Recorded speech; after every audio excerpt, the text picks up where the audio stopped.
Hey everyone, this is Gina, and I'm so very excited to be coming to you all on this podcast called Let the Sun Shine In. And if you haven't looked at the artwork, or if you haven't looked at the title of this and really paid close attention, sun is spelled with an O. I believe that we need to let Jesus shine into us, and obviously let him use us to shine into others.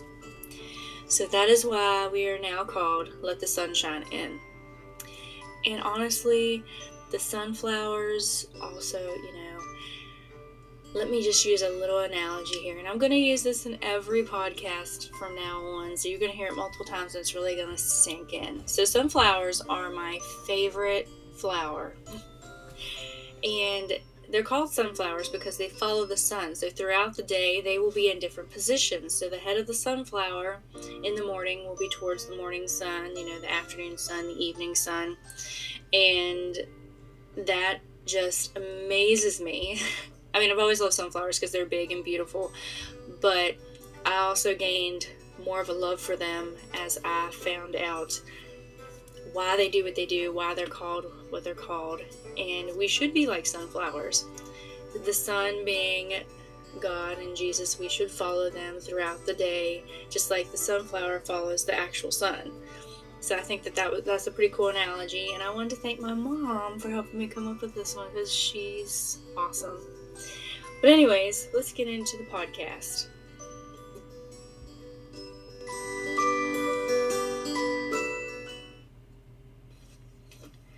So honestly, we're going to get into the podcast and talk about why perfectionism. Why did I choose perfectionism? Why was that the first thing that popped into my head to do with the first episode of the new Let the Sun Shine In? Why was it perfectionism? And honestly, it's because God laid it on my heart. Because he knows that I struggle with perfectionism a lot. And by a lot, I mean pretty much every second of the day. Yeah, it's bad. Like, I feel personally that if I do not do something right in any way, shape, or form, that I'm a failure, that I wasn't good enough, even though I should know better than that, because no matter what we do, we are perfect in God's eyes, and at least that's what I'm telling myself. Even the smallest thing, like missing a bill by a day, I beat myself up over it, and we shouldn't do that because perfectionism is so destructive. And why do I think it's so destructive? One, because I'm really good at self-destructing myself with it. And two, because I feel like it can mingle into our faith and how we feel God sees us, even though that God doesn't see us the way that we think he's seeing us. And if that didn't make sense, here's kind of an explanation. So it's destructive because we can think that we're not worthy of God's love if we mess up and do something wrong. And that's not true. Just like with our parents, and I'm going to use this analogy, like with our parents, if we mess up and do something wrong, if you have good parents, they will still love you no matter what you've done. Even if they disagree with what you've done or what you're doing, they will still love you no matter what. They may not love what you are doing, but they will still love you. And that's the same relationship that we have with God. He still loves us no matter what, and he may not love what we're doing, what we're sinning, what we're all that kind of good stuff, but he still loves us the same. The only thing is we have to, the word is gone, but here it is back. We have to talk about the stuff that we are doing wrong, repent, and actually truly believe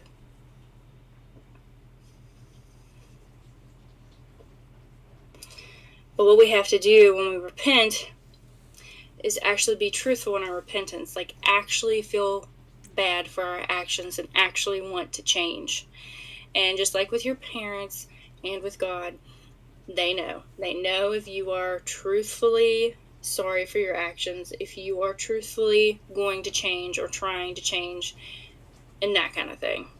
And it's just very destructive of us to be hard on ourselves, especially when we are truly trying our best. And you'll never be perfect, even when you are trying your best. And I needed to hear that myself. So those were the couple questions that I knew I needed to answer, like, why did I pick perfectionism? And why is it destructive to Christianity? Those are kind of the main questions that I wanted to answer with this. But I also want to talk about two very important people to me when it comes to those who have served God in the Bible and perfectionism. So, the first one I'm going to talk about, I'm actually, instead of starting in the Old Testament, I'm going to start in the New Testament with Peter. Most people would think if I was going to talk about somebody who wasn't perfect, that was a disciple or a prophet in the Bible, they would think, oh, Judas. No, we're leaving him out of this one. We are leaving poor Judas out of this one. He usually earns his own, what's the word I'm looking for? He usually earns his own kind of backlash and things like that. And I'm not going to be the one to add more backlash to him. We're just going to talk about some other people. So the first one is Peter. And if you don't remember, Peter was one of Jesus' disciples. If you didn't know, if you did know, we're just reiterating. But he was one of Jesus' disciples that sat with him during the Last Supper, and when Jesus said about Judas, and they had the first communion and things like that. Well, he was also the one that denied Jesus 3 times. So we're going to read about that. I'm going to read out of my Bible here. So the first part, if you want to read along with me, this is all in Matthew 26, but I'm going to read 2 different sections. So Matthew 26, 34 to 35. And let me get turned to that so you all have time to get to that. Pause and come back. We're going to read from here on. So 34 and 35 says, Jesus said unto him, Verily I say unto thee, that this night before the cock crow thou shalt deny me thrice. Peter said unto him, Though I should die with thee, yet will I not deny thee. Likewise also said all the disciples. So we all tend to do things like this. We all tend to speak like this as well. And the reason I say this is because we'll say, oh, well, we would never do that. And then it happens to us, and we're like, we do what we say we weren't going to do, or react how we said we wouldn't react, and so on and so forth. So obviously anything can happen, and that's what this is. And he said, Verily I say unto thee, that this night before the cock crow thou shalt deny me thrice. And a lot of people teach that there was one person I heard teach that, the cock was going to crow 3 times. No, it says, before the cock crow, thou shalt deny me thrice. So he will deny Jesus 3 times, and then the cock will crow. So we then are going to go to 69 through 75, and 69 says, Now Peter sat without in the palace, and the damsel came unto him, saying, Thou shalt rest with Jesus of Galilee. But he denied before them all, saying, I know not what thou sayest. So that's number 1.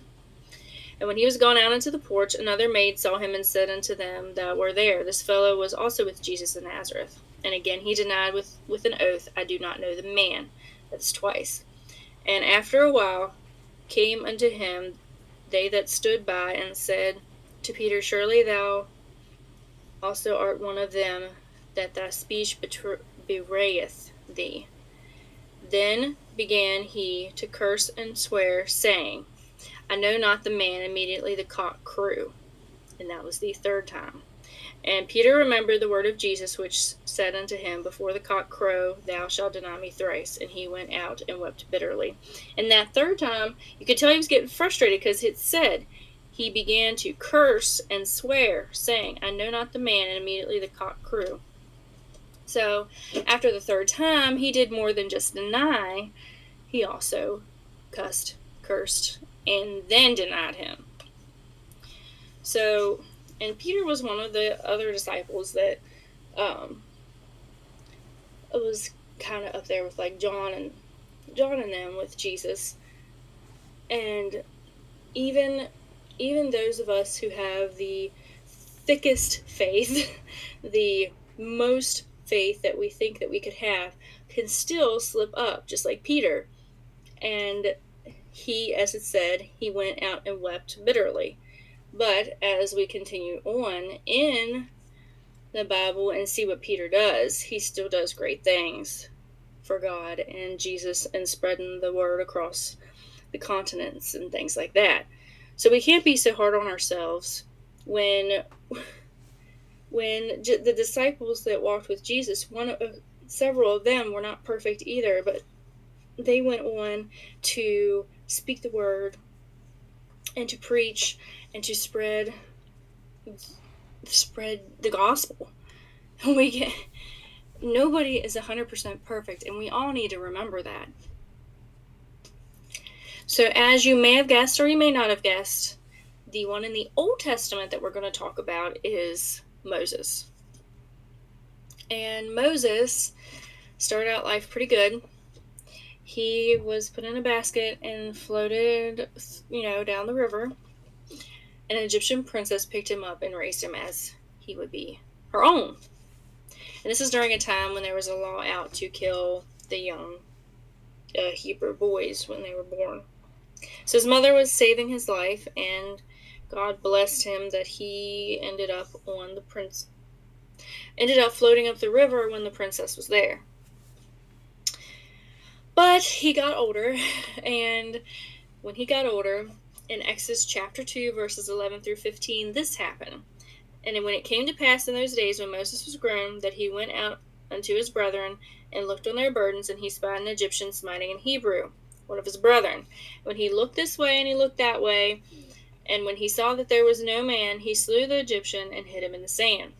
And he went out into the second day, behold, 2 men of the Hebrews strove together. He said unto him that did the wrong, Wherefore smitest thou thy fellow? And he said, Who made thee a prince and a judge over us?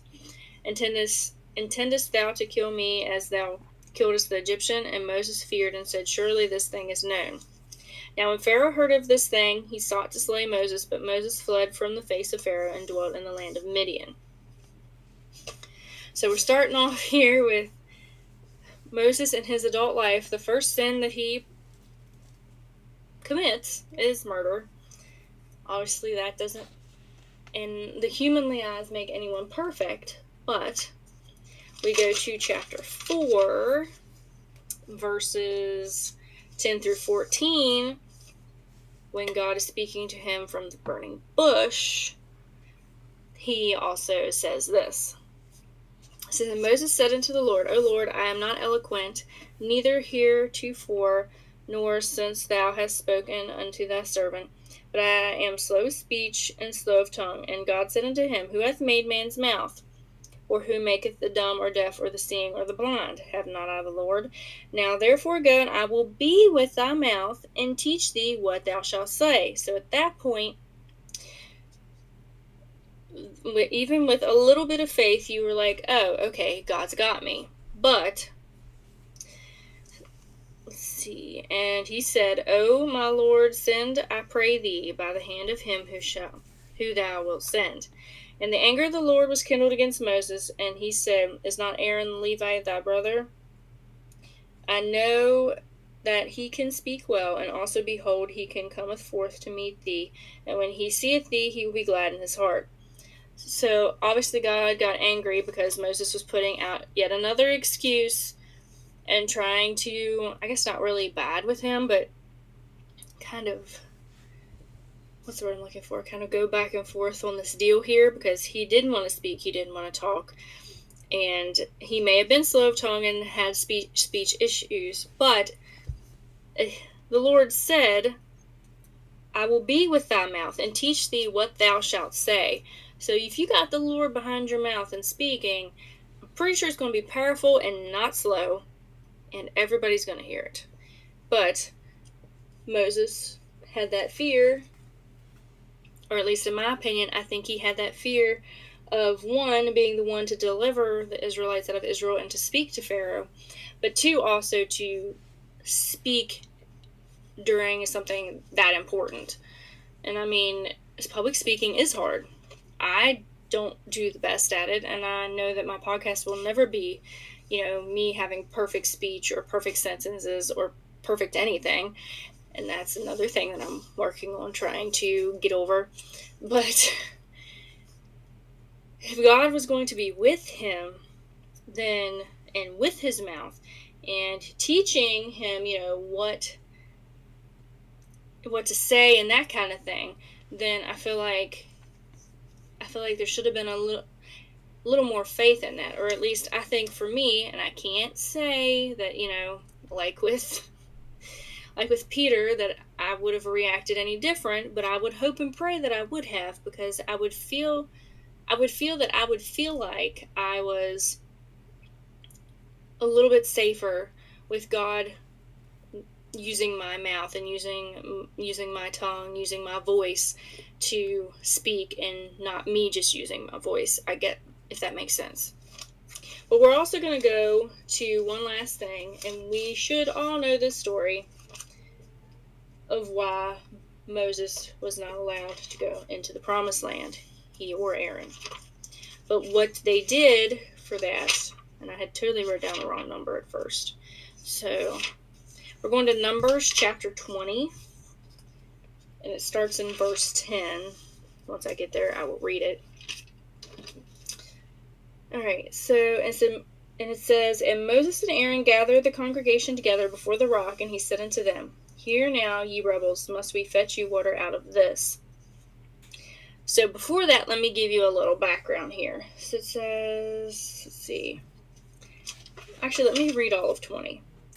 Then came the children of Israel, even the whole congregation, unto the desert of Zin in the first month, and the people abode in Kadesh, and Miriam died there, and was buried there.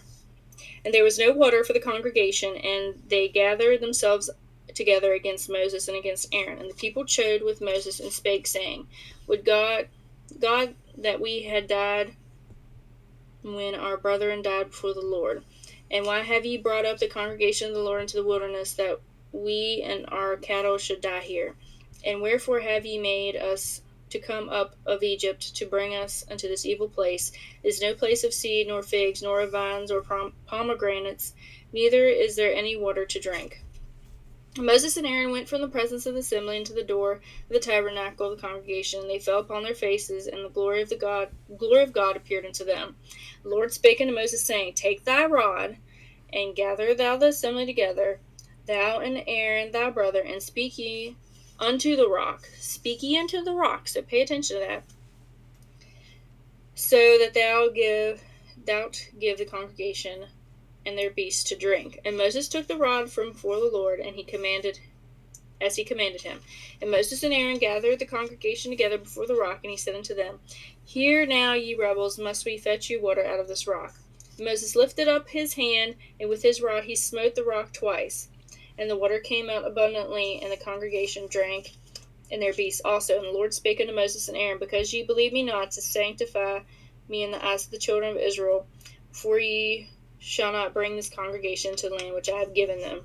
This is the water of Meribah, because the children of Israel strove with the Lord, and he was sanctified in them. So basically what Moses did is he didn't do what God told him to do.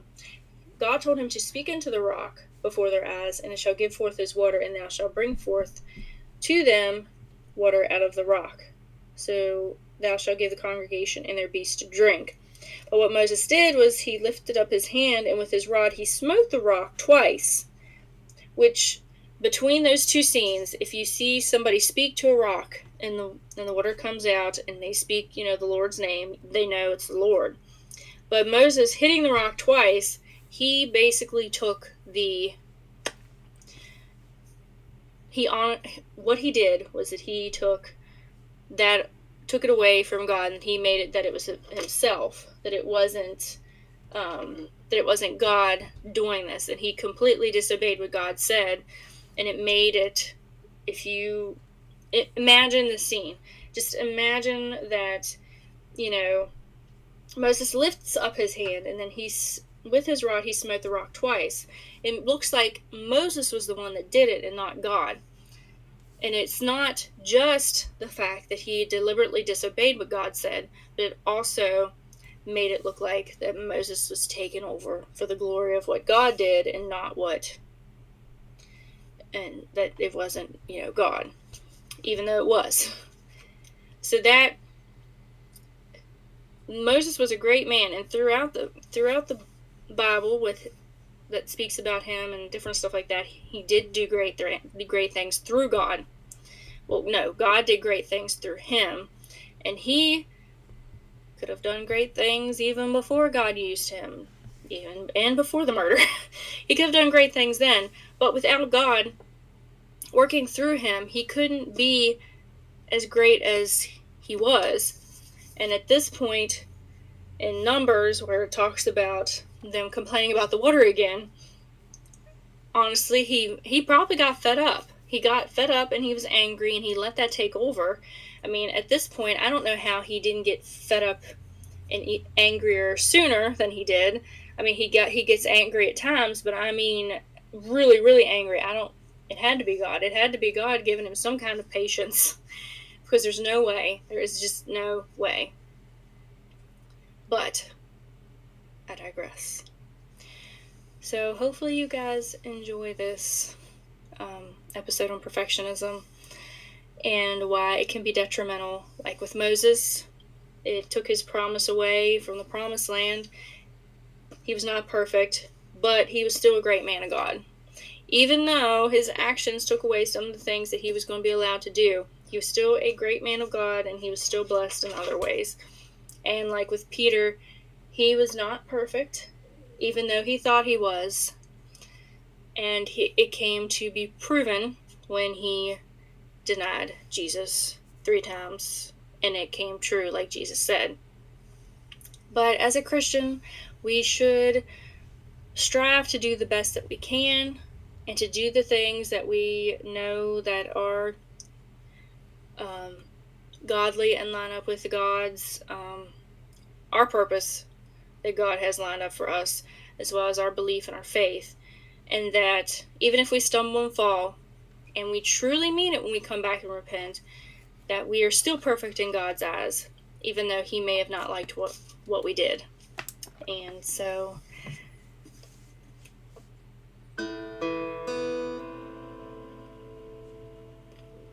I want to end the podcast with thanking you guys for listening this far. And I want to also pray for you all as well as we end the podcast. So thank you, Lord, for all the people who are listening and have listened this far, even though I know that, like Moses, I am not the most eloquent speaking. I may be fast speaking sometimes, I'm slow speaking sometimes, I stutter and I stumble, but I hope that you open their minds and their hearts and their ears to what you want them to hear through my voice.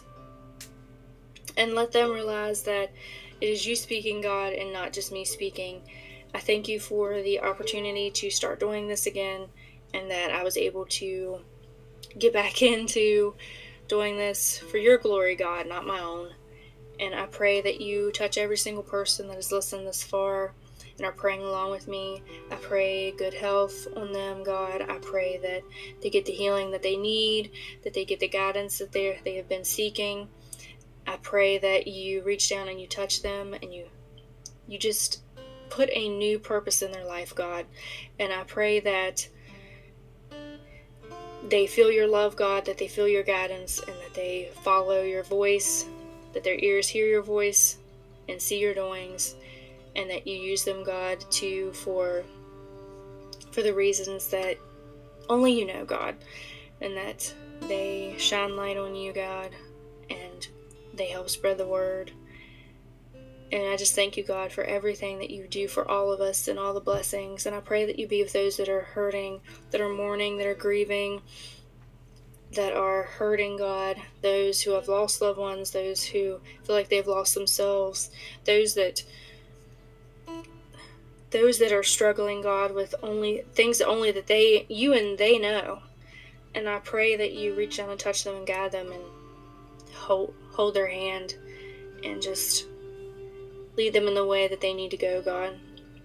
I pray for those that struggle with things in their mind, whether it be depression, anxiety, whether it be self-doubt or perfectionism or just not feeling like that they are enough, God. I pray that you reach down, you touch them, and you guide them, and you make them feel whole again, and to show them, that they are good enough, that they are worth it.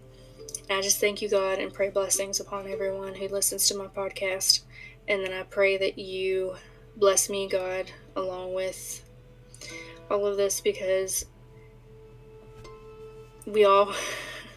everyone deserves blessings. And even though I think that I don't deserve as many blessings as others do, we all deserve blessings. And I believe that everyone listening deserves all the blessings from you, God. And please bless this podcast in my voice so that you are glorified, God, and it's not about me. And I thank you, Lord, for all that you do. In Jesus' name, amen. Thank you guys for listening to the podcast. I greatly appreciate it. Please let me know what you think. Share it. You can find my socials in the description. I truly appreciate everyone that listens, and I hope that this touches you and the Lord guides you. Thank you.